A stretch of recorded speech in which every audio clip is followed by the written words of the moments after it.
তোমায় ভালোবাসি।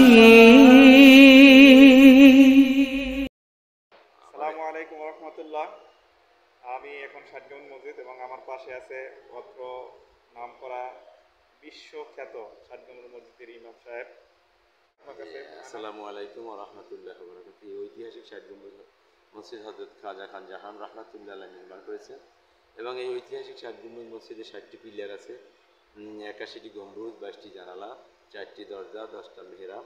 আনুমানিক 600 বছর আগের মসজিদ। এই মসজিদের প্রতিষ্ঠাতা খান জাহান রাহমাতুল্লাহ আলাইহি।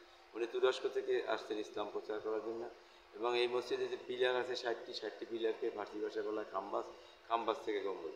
আর গম্বুজটা এই সাতটাই গম্বুজ, সাত গম্বুজ বলতে বলতে 60 গম্বুজে পরিণত হয়েছে। আসলে 81 গম্বুজ, 60 গম্বুজ এবং 10টা মেহরাব আছে এবং চুন সুরকির গাঁথনির রডবিহীন মসজিদ। 1459 খ্রিস্টাব্দে খান জাহান রাহমাতুল্লাহ আলাইহি ইন্তেকাল করেছেন। সেই থেকে আমরা আনুমানিকভাবে বলি এই মসজিদের বয়স 600 বছর, বেশি কম না। আসসালামু আলাইকুম রহমতুল্লাহ বরকাতুহু। আপনারা আমার এই ভাইয়ের জন্য দোয়া করবেন, আমার জন্য দোয়া করবেন এবং এত সুন্দর মসজিদ যারা তৈরি করেছেন তাদের জন্য দোয়া করবেন।